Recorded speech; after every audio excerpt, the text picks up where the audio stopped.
Hello everyone, welcome to Indeed IS. Today we are going to discuss the Hindu newspaper of 2nd January 2024 and I hope you have seen the video and you have got to know कि ये जो expo set है उसका launch हो गया है जिसको C58 भी बोल रहे हैं और अभी हम लोग इसके बारे में डिटेल में डिस्कस करेंगे but first of all we will discuss this quote and there is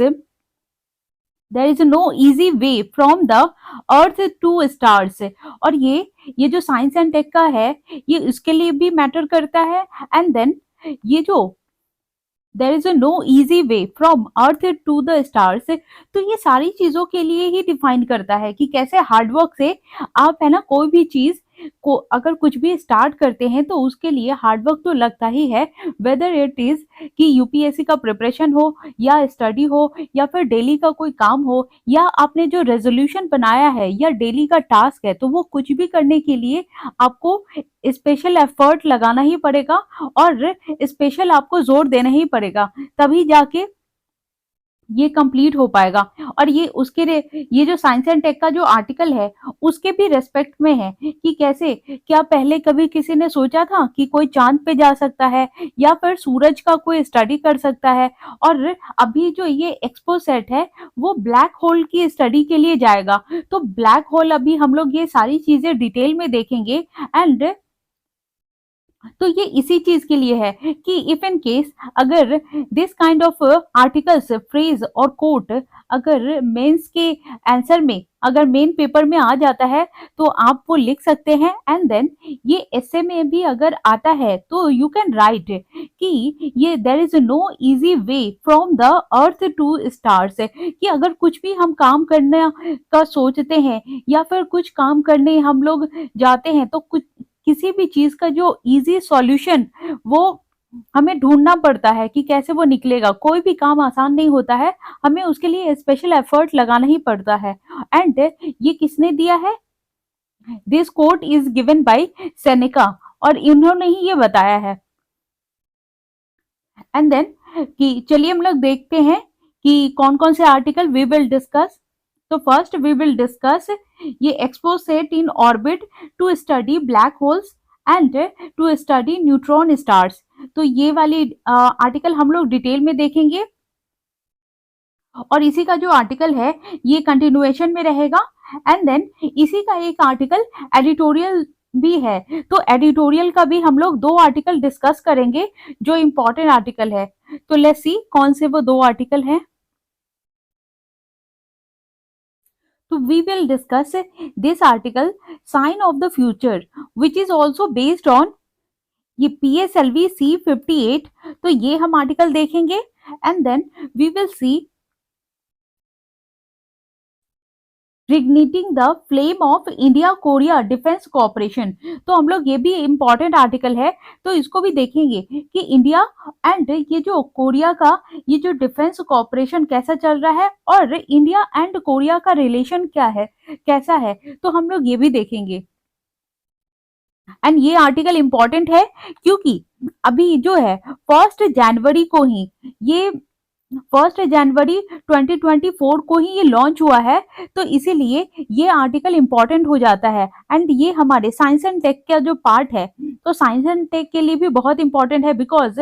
you know कि एवरी ईयर 10 to 12 क्वेश्चन है ना साइंस एंड टेक से आते हैं प्रीलिम्स में एंड मेंस में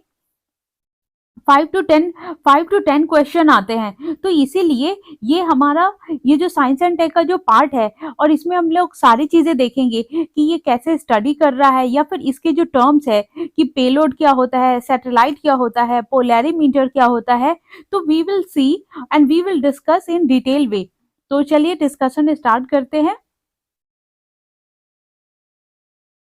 तो we are discussing this article XPoSat in orbit to study black holes and neutron stars तो Indian space research organisation kicked off new year with the launch of PSLV C58 X-ray polarimeter satellite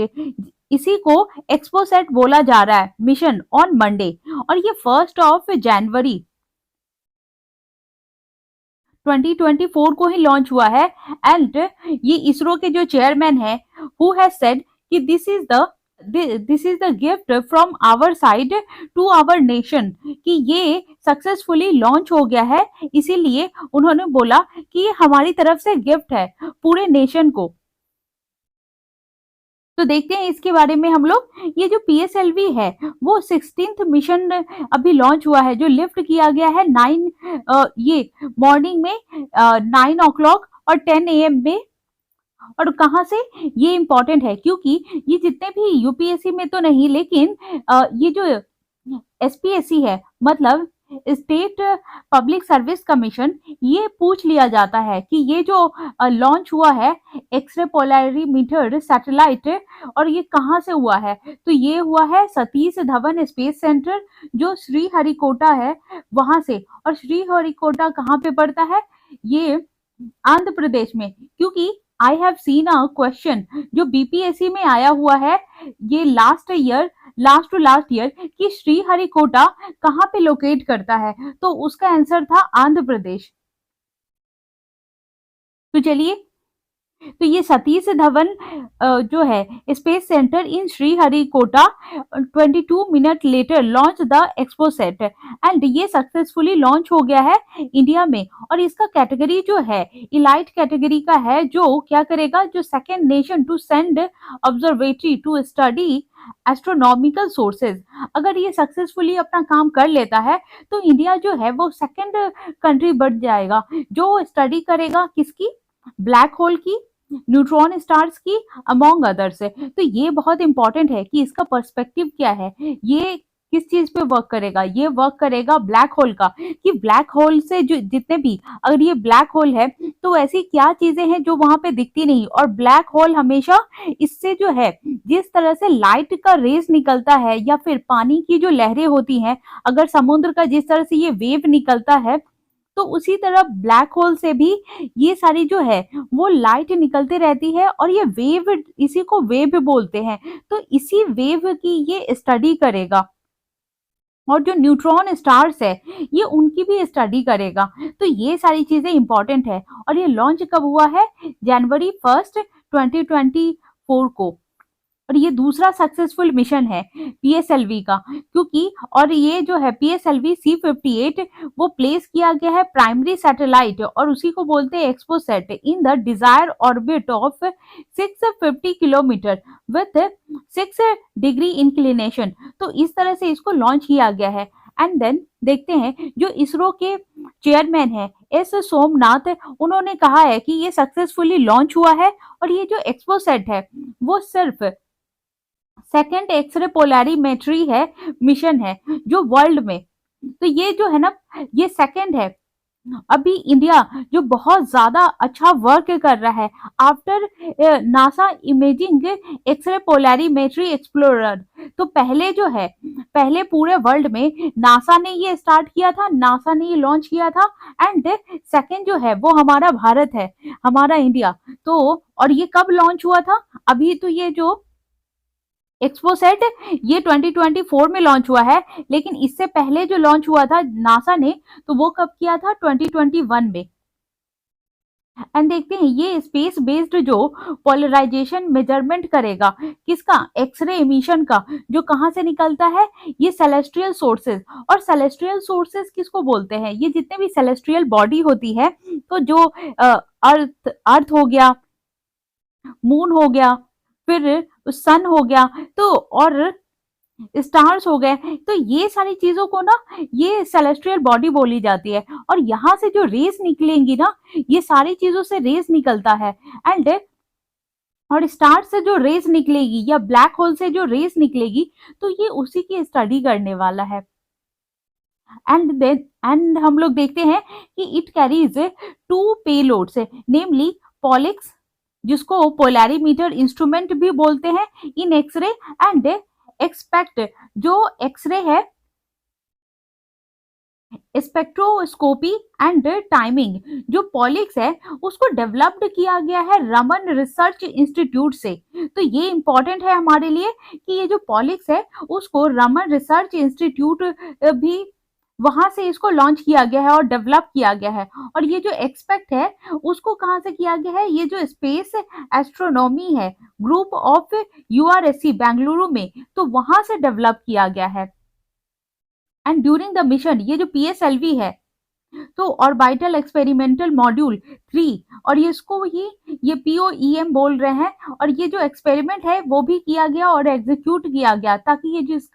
इसका जो objective है 10 other payloads का वो पूरा हो सके। तो हम लोग इसके बारे में थोड़ा और देख लेते हैं कि ये जो पॉलिक्स क्या होता है एंड इसके बारे में जो एक्सपेक्ट है तो उसके बारे में हम थोड़ा और देख लेते हैं। तो हम लोग देखते हैं ये जो इसरो का पीएसएलवी C58 मिशन है तो उसमें हम लोग जिक्र कर रहे थे ये जो पॉलिक्स पेलोड है तो उसका क्या काम है, ये रियलाइज किया गया है रमन इफेक्ट और ये जो रमन रिसर्च इंस्टीट्यूट से। और ये क्या करता है, ये ट्रैक करेगा एक्सरे इन द 8 to 30 ये जो किलो इलेक्ट्रॉन वोल्ट है इसको केवी भी बोलते हैं, और वहां से जो एनर्जी का रेंज निकलता है तो उसको क्या करेगा, ऑब्जर्व करने का काम करेगा। और ये कहाँ तक है, ये 50 सोर्सेज इन 5 ईयर्स है। तो ये 5 ईयर्स तक ये सारी चीजों की स्टडी करेगी कि कैसे वहां से रेज निकल रहा है। और ये जो एक्सपेक्ट है पेलोड ये क्या करेगा, ये जो यूआर जो राव सैटेलाइट सेंटर है वहां से इसको डेवलप किया गया है। और ये स्टडी क्या करेगा, जो एक्सरे होती है और एक्सरे से जो एनर्जी निकलती है जो 0.8 से लेके 15 ये जो किलो इलेक्ट्रॉन वोल्ट है तो उसका, एंड ये जो चार्ज है तो वो कंटिन्यूअस एक्सरे इमिशन से निकलते रहता है, ये उसकी भी स्टडी करेगा। और ये जो टुगेदर ये दोनों मतलब इन दोनों की बात करें तो ये are expected to shed light on intense X-ray sources such as pulsar and black holes. तो इन दोनों पे जो लाइट पड़ेंगी क्योंकि यहाँ से जो एक्सरे निकलते रहता है और जो एनर्जी निकलती रहती है तो ये जो लाइट इस पे पल्सर पे और ब्लैक होल्स पे जो पड़ती रहती है तो ये उसका स्टडी करेगा। जैसे ये एक्सरे जो है पोलैरिमेट्री सैटेलाइट है और ये वाला जो एरिया है इसको पॉलिक्स बोल रहे हैं जो रमन रिसर्च इंस्टीट्यूट से डेवलप किया गया है। एंड ये वाला जो एरिया है इसको एक्सपेक्ट बोल रहे हैं जो स्पेस एस्ट्रोनॉमी और ये जो यहाँ से इसको डेवलप किया गया है। तो यही सारी चीजें हैं। एंड देन हम लोग ये देखते हैं कि जो एक्सपोसैट मिशन है उसका ऑब्जेक्टिव क्या है। तो ये जो एक्सपोसैट मिशन है तो to measure polarization degree and direction of X-ray photons from 50 potential ये जो सेलेस्टियल सोर्सेज है और इंटरेस्ट है इन द एनर्जी बैंड। और ये 5 से लेके 30 ये जो किलो इलेक्ट्रॉन वोल्ट है तो उससे जो एनर्जी निकलेगी और ये जो सेलेस्टियल बॉडी की जो रेज होती है, जैसे अगर कोई भी बॉडी है तो उसके चारों तरफ है ना रेज निकलती होती है, तो उस रेज को ये स्टडी करेंगी। और इसका जो मिशन है और इसका टेन्योर कब तक रहेगा, 5 ईयर्स। और ये किस प्लेटफॉर्म पे बना है, मॉडिफाइड ये जो IMS-2 बस तो उस पे। और ये जो पेलोड है ये पोलैरीमीटर इंस्ट्रूमेंट पे बना है जो एक्सरे को स्टडी करेगा और उसी को पॉलिस भी बोल रहे हैं। और ये कहाँ से डेवलप हुआ है, रमन रिसर्च इंस्टीट्यूट से। और ये जो ऑर्बिट है जो सर्कुलर लियो, ये लियो क्या है, लोअर अर्थ ऑर्बिट, और इसका जो एरिया कितना होता है 500 से 700 किलोमीटर तक। और ये कितने इंक्लिनेशन पे होगा, ये लेस देन 30 डिग्री पे और इक्वल टू 30 डिग्री इंक्लिनेशन पे। तो ये सारी चीजों पे ना ये स्टडी करेगा, इसीलिए इसको एक्सपोसैट मिशन बोला जा रहा है। एंड देन ये इसका पिक्चर है और ये इसके पार्ट्स है कि इसको सोलर ये जो एरे पैनल है जो सोलर को स्टडी करेगा। एंड देन ये पोलिस जो रिलीज करता है इलेक्ट्रॉनिक पैकेजेस को तो उसको। एंड देन ये जो पेलोड व्यूइंग एक्सेस है एंड ये जो पॉलिक्स डिटेक्टर है एंड ये पिम डेक, तो ये सारी चीजें। और यहाँ से जो बोला जा रहा है कि ये जो वाई है और ये जो रोल जेड XYZ तो ये इस तरह से रोटेट होंगी एंड ये जितनी भी रेस निकलती है सेलेस्टियल बॉडीज से तो उन सब की ये स्टडी करेगा। तो ये हमने देख लिया। एंड देन अब हम लोग चलते हैं फिर से आर्टिकल पे कि और क्या है उसमें। तो ये हम देखते हैं इसका कंटिन्यूएशन आर्टिकल। ये जो पीएसएलवी है C-58 जो एक्सपोसेट है उसका मिशन जो लॉन्च हुआ है, तो ये इसरो से इंजेक्ट किया गया है और ये एक्सपोसेट जो 650 किलोमीटर तक होगा, बिकॉज वी हैव सीन ये लोअर अर्थ ऑर्बिट में रहेगा और इसका इतने एरिया पे, और ये 6 डिग्री ऑर्बिट पे रहेगा। और ये जो पेलोड का स्टेज 4 है तो वहां से लॉन्च किया गया है, जो लोअर रहेगा 350 किलोमीटर, और ये रीस्टार्ट हो सकता है PS4 ट्वाइस, ये 2 बार स्टार्ट हो सकता है। और ये जो PS4 स्टेज क्या है, ये कॉन्फ़िगर करता है ये जो 3 एक्सिस स्टेबलाइज्ड ऑर्बिटल प्लेटफॉर्म है, जो हमने अभी देखा कि ये इस तरह से, ये जो X हो गया, Y हो गया एंड Z, तो इस तरह से ये वर्क करेगा। और ये कंडक्ट करता है experiment to space qualify system, and ये नोवल आइडियाज को भी कैप्चर करेगा। एंड ये देखते हैं ये जो पीएसएलवी है वो लॉन्च किया गया है 10 पेलोड से, जो डेवलप्ड किया गया है स्टार्टअप के द्वारा और एजुकेशन इंस्टीट्यूशन के द्वारा, एंड ये जो इसरो है और इसरो सेंटर के द्वारा, तो ये सारी चीजों के द्वारा। And there are radiation shielding experimental module, ये जो RSEM है वो भी ये बताया गया है कि ये जो टेक मी टू स्पेस है, तो ये इसका जो स्लोगन है कि टेक मी टू स्पेस है, तो वेमेन जो इंजीनियर्ड हैं जो satellite WeSat by LBS institute of technology, तो ये वहां से दी गई है। एंड फॉर वेमेन, तो ये वेमेन को भी ध्यान में रख के ये बनाया गया है, और ये वेमेन जो साइंटिस्ट है ये उनकी तरफ से दिया गया है। और ये जो बिलीफ है, believes are two amateur radio satellite by KJ Somaiya institute of technology, तो ये सारे वहां के गैजेट और प्रोडक्ट का नाम है जो वहां पे दिया गया है। एंड देन ये जो ग्रीन इम्पल्स, ये जो ट्रांसमीटर है जिसको गीता भी बोला जा रहा है, ये कहाँ से दिया गया है, INSPACe city space labs private limited, तो वहां से। और ये जो launching expedition for aspiring technology, जो टेक्नोलॉजी डेमोन्स्ट्रेटर है जिसको लीप TD भी बोला जा रहा है, तो ये कहाँ से दिया गया है, ये जो ध्रुव स्पेस प्राइवेट लिमिटेड है। एंड ये जो रुद्रा 03, तो HPGP, ये कहाँ से दिया गया है, बेलाट्रिक्स एरोस्पेस प्राइवेट लिमिटेड। तो हमारे लिए ये उतना तो काम का नहीं है क्योंकि वर्ड टू वर्ड हमें याद नहीं रखना है, लेकिन हमें ये याद रखना है कि इसका मकसद क्या है और ये किस लिए लाया गया है। तो मेनली ये इसका जो काम है कि ये स्टडी करेगा ब्लैक होल का, एंड ये जो और जो ये जो न्यूट्रॉन स्टार्स है तो वहां, और ये जो न्यूट्रॉन स्टार्स को तो ये कैप्चर करेगा ही, लेकिन मेजरली जो यहाँ से रेज निकलते हैं तो उस रेज को ये करेगा, रेज की स्टडी करेगा ये स्टार से भी एंड ब्लैक होल से भी, कि उनके रेज को, कि ऐसे क्या एनर्जी निकलती है और ऐसे क्या रेज रहता है, जैसे इनके चारों तरफ रेज निकलती रहती है और न्यूट्रॉन स्टार्स जो इतने बड़े होते हैं, तो इन सारी चीजों की से जो रेज निकलती है, जो एनर्जी डेवलप होता है, तो उन सारी चीजों का खोज करेगा। और ये सारी चीजें जो टेस्ट की जा रही हैं, एंड ये जो FCPS पेलोड है वो सिग्निफिकेंट है, और इसका पोटेंशियल एप्लीकेशन भी है कि इंडिया के स्पेस स्टेशन पे ये जो प्रपोज किया गया है, और ये कब कंप्लीट होगा, ये कम अप विथ 2035 है। और ये S सोमनाथ है जो चेयरमैन है अभी, उन्होंने बोला कि ये जो 2024 है ये ईयर होगा गगनयान रेडीनेस का, और इंडिया का जो ह्यूमन स्पेस मिशन है, जो इसमें ह्यूमन जाएंगे स्पेस में, और space agency would carry 2 more test flight और flight test vehicle abort mission, ये जो TVD है, और उसके बाद ये जो अनमैन्ड फ्लाइट मिशन है ये उसको भी कंप्लीट करेगा। तो बेसिकली ये जो सोमनाथ है जो इसरो के चेयरमैन है, उन्होंने बोला कि ये जो इंडिया है, इंडिया का जो ये न्यू ईयर स्टार्ट हुआ है 2024, तो ये जो 2024 है इसमें गगनयान भी लॉन्च होगा, एंड जो अनमैन्ड एरियल व्हीकल्स है जिसमें फर्स्ट टाइम जितने जो ह्यूमन बींग है वो स्पेस में जाएंगे, तो वो इसी साल जाएंगे। तो चलिए हम लोग जो हमारा एडिटोरियल आर्टिकल है हम लोग उस पे चलते हैं। तो we are going to discuss our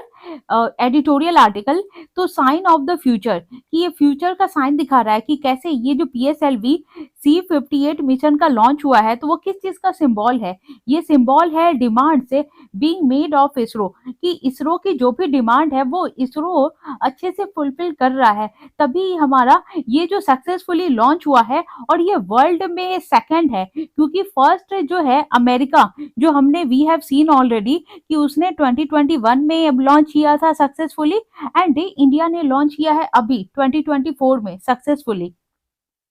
और ये जो 2 मिशन है जो इंडिया स्पेस रिसर्च ऑर्गेनाइजेशन से स्टार्ट किया गया है और लॉन्च किया गया है 5 month since its success with Chandrayaan 3, तो 5 मंथ पहले चंद्रयान 3 सक्सेसफुली लॉन्च किया गया था। एंड देन आफ्टर ये जो एक्सपो सेट है वो भी सेट जो सक्सेसफुली लॉन्च किया गया है। और ये दोनों जो साइंटिफिक नेचर पे, तो और ये भी बोला जा रहा है कि ये जो आदित्य एल1 स्पेस प्रोब है उसकी भी लॉन्चिंग की जाएगी। और ये किस पे वर्क कर रहा है, ये वर्क कर रहा है study the sun and X-ray polarimeter satellite, ये जो एक्सपोसेट उसकी। और ये जो स्टडी करेगा polarized X-ray emitted in astrophysical phenomena, तो ये उसकी स्टडी करेगा। और ये इसरो ने लॉन्च किया है ये एक्सपोसेट, तो वो इसके 2 पार्ट मिशन है। 1 पार्ट क्या है इसका, polar satellite launch vehicle PSLV, और इसका जो है on it's C-58 flight on January 1, तो ये January 1 को इसको लॉन्च किया गया है।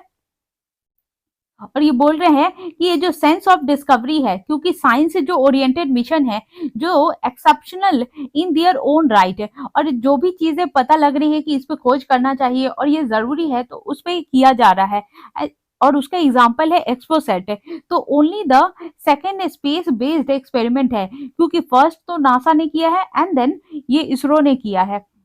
और ये स्टडी किस पे करेगा, ये जो एक्सरे पोलराइजेशन है उसका, and at higher X-ray energies than other. और ये भी देखेगा कि ये जो एनर्जी निकलती है तो वो इतना ज्यादा हाई है या फिर उससे ज्यादा हायर कुछ है, तो उसकी भी ये स्टडी करेगा। एंड देन ये देखते हैं जो नासा का इमेजिंग एक्सरे पोलैरिमेट्री जो एक्सप्लोरर है जो 2021 में लॉन्च हुआ था, तो उसके बारे में। और इसका जो पोलिक्स पेलोड है जो रियलाइज्ड किया गया है और रिलीज किया गया है रोमन जो रिसर्च इंस्टीट्यूट है वहां से, जिसके बारे में अभी हमने देखा था डिटेल में। और ये क्या करेगा, ट्रैक करेगा X-ray in 8 to 30 kilo electron volt, और वहां की जो एनर्जी रेंज जो निकलेगी, तो उस एनर्जी रेंज में जो 8 to 30 जो इलेक्ट्रॉन किलो वोल्ट है, तो यहाँ से जो इतने भी एनर्जी निकलेगी या वेव टाइप का जो भी जो एनर्जी ये रोटेट होते रहता है, तो इस एनर्जी को ये है ना स्टडी करेगा कि कैसे निकल रहा है, इसका क्या है और क्या यूज में आ सकता है। और ये जो वेव है या फिर ब्लैक होल, तो ऐसा क्या होता है कि वहां से कुछ है ना रिफ्लेक्ट नहीं होता और आखिर क्या है, तो ब्लैक होल का भी ये जो स्टडी करेगा कि ये जो उसकी तरफ चारों तरफ जो रेज है, क्योंकि बोला जाता है कि ब्लैक होल में लाइट भी जब जाती है तो वो रिफ्लेक्ट नहीं होता, पता नहीं चलता है, और जो भी चीजें जाती है वो अंदर ही रह जाती है। तो ये भी देखेंगे, ये जो ये जो मिशन है वो स्टडी करेगा कि यहाँ अंदर में कौन सा ऐसा मेटल पाया जाता है, कौन सा मिनरल पाया जाता है जिसकी वजह से कुछ रिफ्लेक्ट नहीं होता, और इसके अंदर क्या ऐसा चीज है, और यहाँ से जो रेस निकलती है उस रेस में ऐसा क्या होता है जो सारी चीजों को ऑब्जॉर्व कर लेता है। तो वही सारी चीजें है ना, उसी की स्टडी की जाएगी। तो चलिए देखते हैं इसमें आगे। और observe emission from around 50 sources in 5 years, तो ये जो है इन एंड अराउंड ये 50 सोर्सेज का स्टडी करेगा पिछले और आगे के 5 साल में। और ये जो एक्सपेक्ट पेलोड है वो क्या करेगा, जो इसरो के UR राव सैटेलाइट सेंटर से बनाया गया है, और ये क्या काम करेगा, ये जो एक्सरे का जो एनर्जी निकलता है 0.8 से लेके 15 इलेक्ट्रॉन वोल्ट चेंजेस, और ये कंटिन्यूड जो एक्सरे निकलता ही रहता है ये उसकी स्टडी करेगा। और ये दोनों क्या करेंगी, ये जो इंट्रेंस ये जो एक्सरे का लाइट जो गिरता है पल्सर और ब्लैक होल पे, तो ये उसकी ये जो स्टडी करेगा। और ये जो इसरो है अमॉन्ग द वर्ल्ड से स्पेस फेयरिंग ऑर्गेनाइजेशन है जो यूनिक नीड्स को पूरा करता है और प्रायोरिटीज को भी पूरा करता है। तो इसरो क्या है, देखता है कि ये अभी किस चीज की जरूरत है या अभी किस चीज का ऐसा इन्वेंशन करना चाहिए जो इंडिया के लिए या फिर पूरे वर्ल्ड के लिए बहुत अच्छा है या अच्छा साबित हो सकता है, तो उस पे ये वर्क कर रहा है। और this is exemplified by the second part of the C58 mission. और ये जो लॉन्चिंग है एक्सपोसैट का, ये 650 किलोमीटर और सर्कुलर ऑर्बिट में हुआ है। एंड अभी हमने देखा कि ये जो लोअर अर्थ ऑर्बिट है वहां पे इसका लॉन्चिंग हुआ है। एंड इसका जो पेलोड है वो फोर्थ स्टेज पे था of rocket layered itself in A 350 kilometre high orbit और अनफर्ल्ड सोलर पैनल्स। और उसके बाद क्या है कि ये becoming rudimentary satellite and orbital test bed for 10 payloads it carried. और ये जो लॉन्च हुआ था तो इसने अपने साथ ये जो 10 पेलोड है वो कैरी किया था। एंड केजे जो Somaiya institute of technology and device to measure ultraviolet radiation from LBS institute of technology for women's and green cubesat propulsion unit है जो ग्रीन, ये जो मोनोप्रोपेलेंट थ्रस्टर। तो ये सारी चीजें हमने अभी ये जो नेक्स्ट हमारा पहले वाला आर्टिकल था तो ये सारी चीजें हमने देख लिया है था कि ये कौन सी चीजें किसने दी है।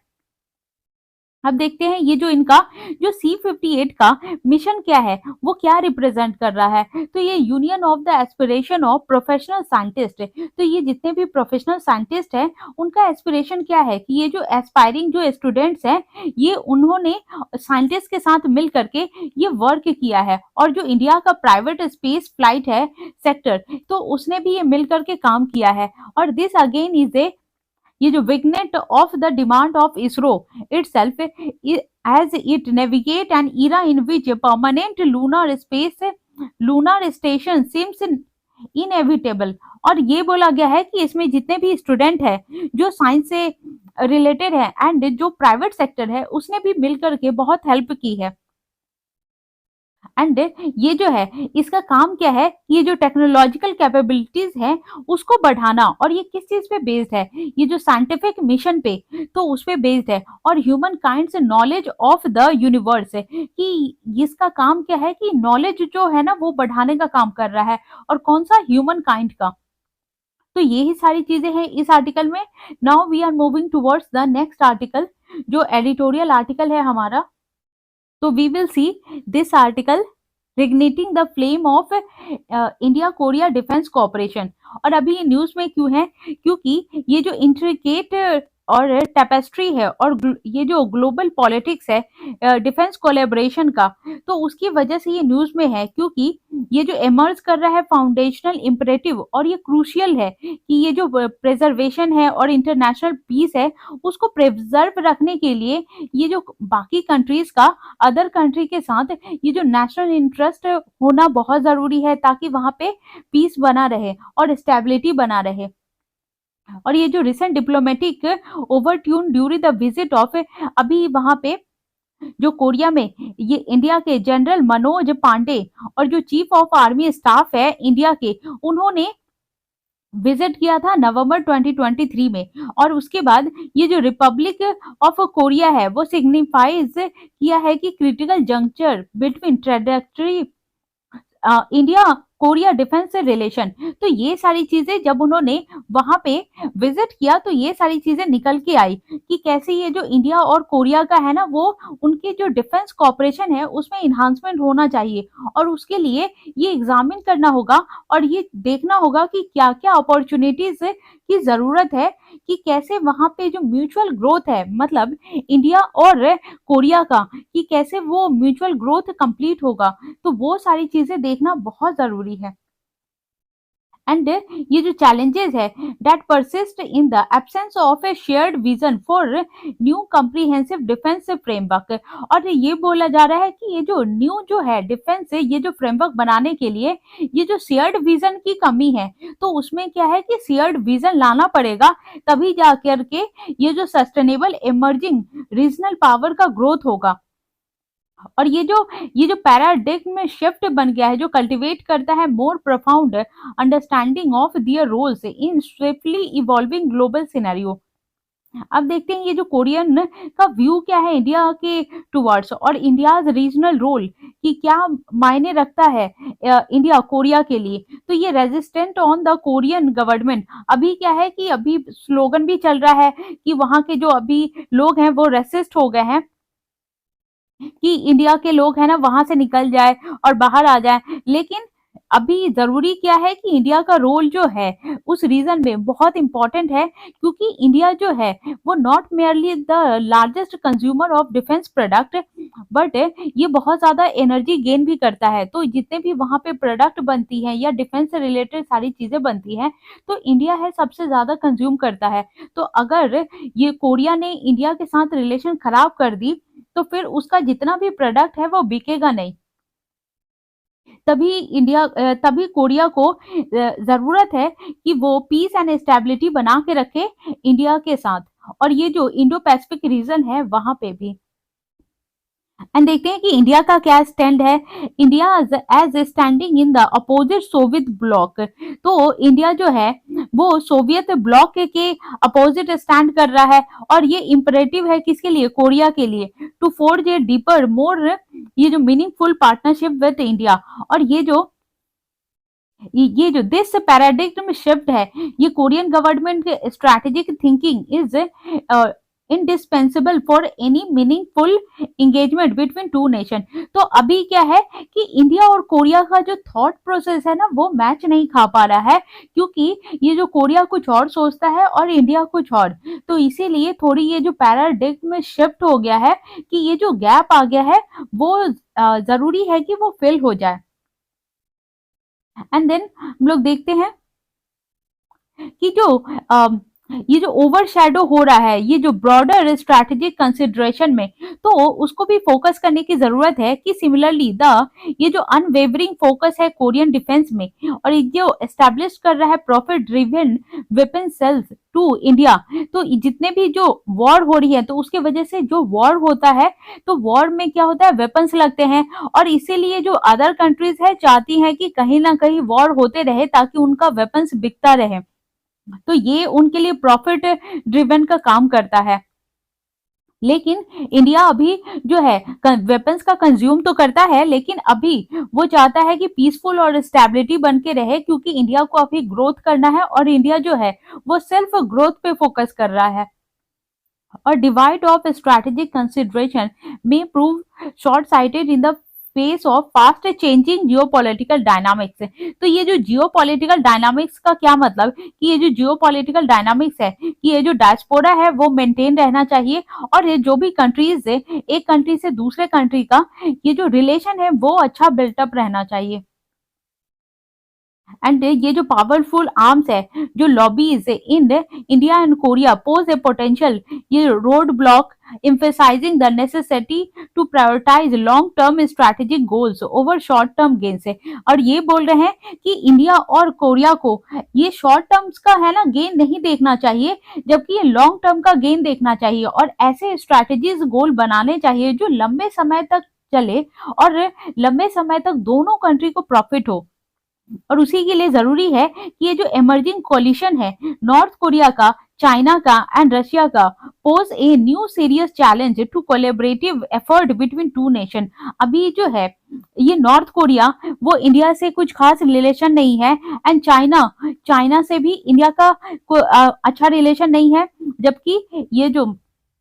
रशिया है, रशिया से इंडिया का अच्छा रिलेशन है। लेकिन ये तीनों मिल करके ये ग्रुपिंग्स बना रही हैं, north Korea, China and Russia, जो कि बाकी कंट्रीज के लिए इवन दो यूएसए के लिए भी ये अच्छी बात नहीं है। और पॉजेज एंड ये भी देखते हैं कि ये जो necessitating a nuanced appraisal of each party's strategic imperatives है। तो ये सारी चीजें इंपॉर्टेंट है हमारे एग्जाम के लिए, क्योंकि ये आईआर का पार्ट है, और आईआर में और मेंस में भी इस टाइप के क्वेश्चन आ जाते हैं डायरेक्ट। तो ये जो जनरल पांडे वहां पे जब विजिट किए थे, ये top Korean military leadership and his engagement जब हुआ था, तो लीडरशिप हुआ था किसका? टॉप कोरियन डिफेंस इंस्टीट्यूशन में। और किन चीजों में इन्होंने ज्यादा इंटरेस्ट दिखाया था? जैसे ये जो डिफेंस एक्विजिशन प्रोग्राम एडमिनिस्ट्रेशन, ये जो डापा है, and agency of defence development, तो इसमें एंड ये एंटिसिपेट किया था इन्होंने, फर्दर यूनाइट किया था डिफेंस ये जो कम्युनिटीज ऑफ बोथ कंट्रीज, कि कैसे है ना इंडिया और जो कोरिया है वो ये जो डिफेंस कॉरिडोर में कि कैसे ये बढ़ चढ़ के भाग ले, और ये जो जितने भी एडमिनिस्ट्रेशन है, तो ये सारी चीजों में इंडिया एंड कोरिया बहुत अच्छे से मिलकर के काम करें।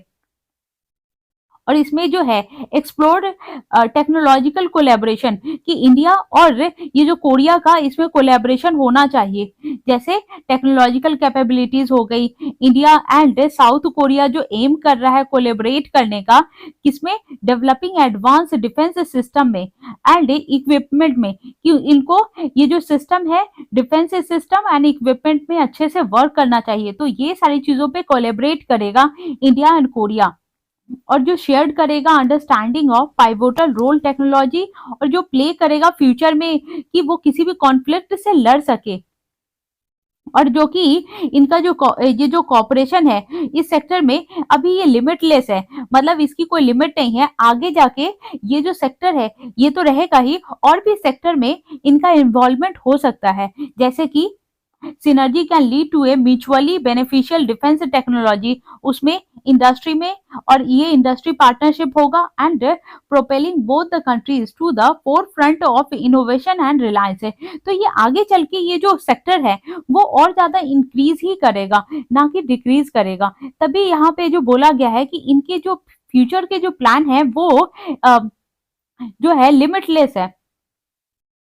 एंड देन ये जो ईरा है वो किस चीज पे? ये जो ईरा है 2020 से लेकर के 2020 से 30 तक, तो इस ईरा को जो बोला जा रहा है, ये जो 21st सेंचुरी है, तो इस इरा को बोला जा रहा है कि ये जो डिफेंस है अगेंस्ट स्पेस वॉरफेयर, कि स्पेस वॉरफेयर के अगेंस्ट ये जो डिफेंस का यूज किया जा रहा है, इंफॉर्मेशन वॉरफेयर में यूज किया जा रहा है, साइबर सिक्योरिटी में यूज किया जा रहा है। और ये जो पैरामाउंट है, या दो नेशंस है वो फर्दर एक्सप्लोर कर रहे हैं अपॉर्चुनिटीज को कि कैसे कॉपरेशन किया जाए। और इसीलिए ये जो कोरिया का जो स्टेटस है वो advance hi-tech digital super power में आ चुका है, क्योंकि कोरिया जो है डिजिटली बहुत ज्यादा है ना स्ट्रांग हो रहा है। और इसकी जो वास्ट अपॉर्चुनिटीज है जो एग्जिस्ट करती है डेवलपमेंट ऑफ रोबस्ट सिक्योरिटी, कि वो सिक्योरिटी में बहुत ज्यादा ध्यान देता है और ग्रोथ भी कर रहा है। एंड देन हम लोग ये देखते हैं कि कैसे ये जो कोरिया है इफेक्टिवली काउंटर इमर्जिंग थ्रेट है इन डिजिटल डोमेन, कि कैसे वो टैकल करता है कि वो डिजिटल डोमेन में किसी भी प्रकार का कोई थ्रेट ना हो, और इंश्योर करता है कि ये जो सिक्योरिटी है क्रिटिकल इंफ्रास्ट्रक्चर का और ये जो इंफॉर्मेशन का, कि वो कैसे बरकरार रहे और उस पर कोई आंच ना आए। And then we will see ये जो strengthening coordinated efforts to counter terrorism, ये जो अलाइन सिमलेसली, तो इसका तो एक सिक्योरिटी का पर्पस है ही, लेकिन साथ में ये टेररिज्म से भी कैसे लड़ा जाए उस पर भी बहुत ज्यादा ध्यान दे रहा है। और ये किसके साथ? ये जो concern for India and south Korea, कि साउथ कोरिया में भी और इंडिया में भी ये टेररिज्म को लेकर के बहुत ही हमेशा डिबेट होते रहता है, एंड हमेशा ये टॉक ऑफ द टाउन बना रहता है कि कैसे टेररिज्म को खत्म किया जाए। तो ये जो साउथ कोरिया और इंडिया ये दोनों मिल करके टेररिज्म को भी ये खत्म करने की बात कर रही है, और ये कोलैबोरेट कर रही है कि कैसे मैरीटाइम सिक्योरिटी बना के रखा जाए। जैसे, और उसके लिए क्या करना होगा कि ये मैरीटाइम सिक्योरिटी बरकरार रहे और वो सेफ रहे, उसके लिए ये जो ज्वाइंट पेट्रोलिंग करना होगा एंड इंफॉर्मेशन शेयरिंग करना होगा। ये दोनों को, ये जो इंडो और पैसिफिक जो रीजन है, कि ये जो इंडो और पैसिफिक रीजन में अगर कोई भी जो आउटसाइडर का, ये जो कोई भी आउटसाइडर का इन्वेशन होता है, तो वो इन्फॉर्म करे या कोई भी ज्वाइंट पेट्रोलिंग करे कि इंडिया की आर्मी एंड ये जो कोरिया की आर्मी ये हमेशा है ना वो पेट्रोलिंग करते रहे, घूमते रहे और देखते रहे कि कहीं कोई हलचल तो नहीं हो रही है या एक्सटर्नल कोई इन्वेशन तो नहीं हो रहा है। तो वो सारी चीजों में, and given the significant maritime interest, both countries have in the Indian ocean, और ये दोनों इंडियन ओशन के लिए बहुत ज़्यादा प्रोटेक्टिव है और अपना इंटरेस्ट दिखाते हैं। एंड देखते हैं हम लोग ये पीस कीपिंग एंड एक्सरसाइजेज कि ये लोग एक्सरसाइज और पीस कीपिंग के लिए क्या कर रहे हैं। इंडिया एंड साउथ कोरिया जो लेवरेज करते हैं United nation peace keeping expertise से, और ये जो कोलेबरेट करते हैं इस एफर्ट में कि कैसे शेयर किया जाए अपना इंसाइट और रिसोर्सेज को, ताकि ये पीस कीपिंग जो ऑपरेशन है वो बना रहे और बढ़ता रहे, कि ये कैसे इन्हांस होगा, रीजनल एंड ग्लोबल स्टेबिलिटी को बनाएगा, और ये कैसे underscoring their joint commitment to peace and security, कि कैसे ऐसे इनका ज्वाइंट ये जो कमिटमेंट बना के रखे ताकि ये जो पीस एंड स्टेबिलिटी है वो बना रहे। और उसके लिए क्या करना होगा, ये ज्वाइंट एक्सरसाइज करना होगा and the exchange of best practices in humanitarian assistance है। तो ये देखना होगा एंड देन कि कैसे डिजास्टर रिलीफ ये HADR जो डेमोन्स्ट्रेट है और शेयर रिस्पॉन्सिबिलिटी निभानी होगी दोनों कंट्रीज को, ताकि ये जो वल्नरेबिलिटी एंड नेचुरल डिजास्टर ये खत्म हो पाए।